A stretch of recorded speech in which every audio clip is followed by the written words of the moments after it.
Time now for News Extra on KNEB, brought to you by Gehring Civic Center. Here's Kevin Mooney. Thank you, Dennis. Good morning, everyone. We're going to talk about 2014 Harvest Night. And Perry Mater is here, along with Trinity Burgner from the Scottsbluff Parks and Recreation Department. This is a big night coming up this Friday over at Riverside Park, 5 to 9 p.m.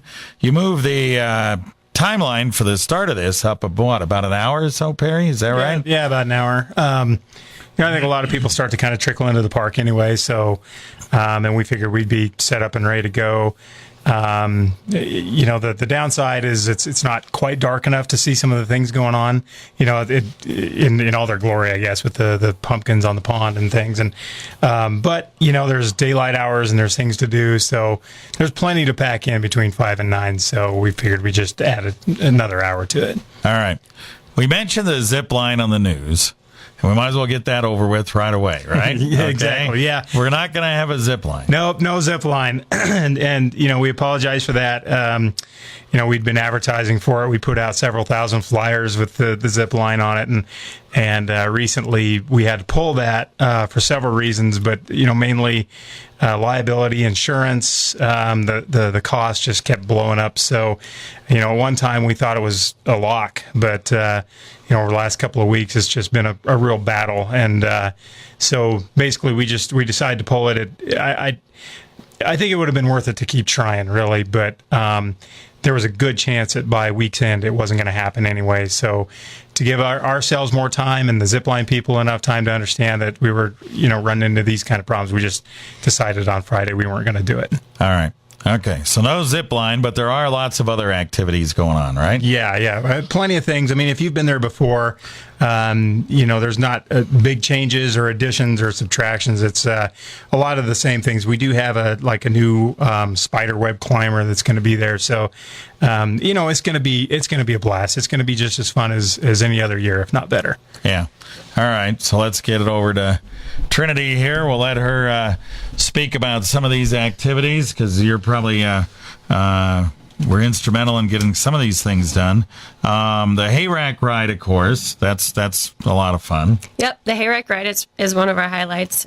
Takes you around the park through all of the tiki torches into the 300 floating pumpkins on the pond that are all lit up. So that's one of our highlights, the hay rack ride.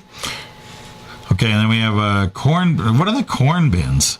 The corn bins are just they're just big. The bins that we just have Crossroads donates 80 bushels of corn, and the kids just like to play in them. Oh, okay, that's cool. And then we have the glow art wall, needle in a haystack.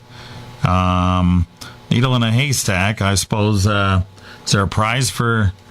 Do you get a prize if you can find a needle in a haystack? It's actually a bunch of candy and little prizes. Yeah, the kids just dig through it. Big pile. Kids just dig through it and find prizes and candy in there. All right. The petting zoo. We have floating pumpkins and a bonfire. And glow art wall. What's that all about? The glow art wall, it's a large wall. We use black light to hang it up on the fence down in the park. And we have markers that the kids draw on it, and it just glows. I mean, it's a really neat feature. All right. Then an outdoor movie area. That's Husker videos, huh? It is. It's 2013 Husker highlight video, so that'll be something neat this year. All right. Very good. So a lot of activities going on. The only thing, it's all free, as Perry mentioned, except for the concessions, the s'mores and the hot dogs at the fire pits, $1 per person, right? Yes. Okay. $1. I think everybody can afford $1 to get s'mores and hot dogs, folks. So, it does sound like a lot of fun. And they got a lot of sponsors. We'll talk about that right after this. The next generation of virtual meetings is arriving at the Civic Center. Boost your productivity by meeting with multiple locations at one time and have less travel expense. With the Polycom video system, you work visually in HD, allowing a rich learning experience. With no freezing of picture and a great sound system, your speaker can be off-site and have human interaction. Call 436-6888 or visit www.GehringCivicCenter.com. The Gehring Civic Center, true inspiration.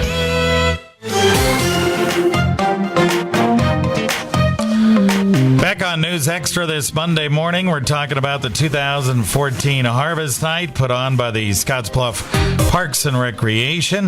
This is the fourth year for Harvest Night, and last year they ran into a little bit of a glitch with the snow and everything, and they had to push it back a couple of days. This year the weather looks good. It's going to be in the 70s that Friday, and probably temperatures a little lower than that when the Harvest Night is going on, but you should be fine as far as weather goes, right? I hope so. We've seen it all so far. First year was rain. Second year was perfect. Last year, like you mentioned, the snow. It ended up a couple days later nicer, but this year we've been watching the 10-day forecast and counting down, and hopefully it holds true. Because right now I think it's saying partly cloudy, but we can handle that. Yeah.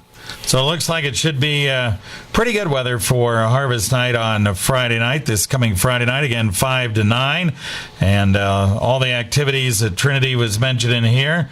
And then we have a lot of sponsors as well. Yeah, really quick, some of the sponsors, Adams Electric, Ben Franklin Plumbing, Sally Cycle, the City of Scottsbluff, some of our employees, Community Christian Students, Crossroads Cooperative, Fairview Cemetery, Frank Implement, Girl Scouts, Riverside Discovery Center, Sandberg Implement, Scottsbluff Fire Department, Scottsbluff Parks Foundation Board, Scottsbluff Police Department, and Wesco.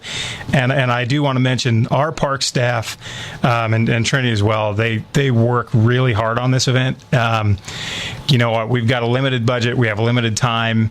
And so you can't thank those guys enough. So, if you're out there during the event, you see the guys out there in the orange jacket, give them a pat on the back, because they really work hard on this thing, and they take a lot of pride in this event, and something we like to keep going annually. Yeah. You guys have had great turnouts. Yeah. We've had anywhere. Our first year was a couple thousand all the way to over 4,000. And even last year, the numbers were down a little bit because we had to switch it. But, it keeps growing, and we anticipate that if the weather holds up, it should be another great night. Yeah.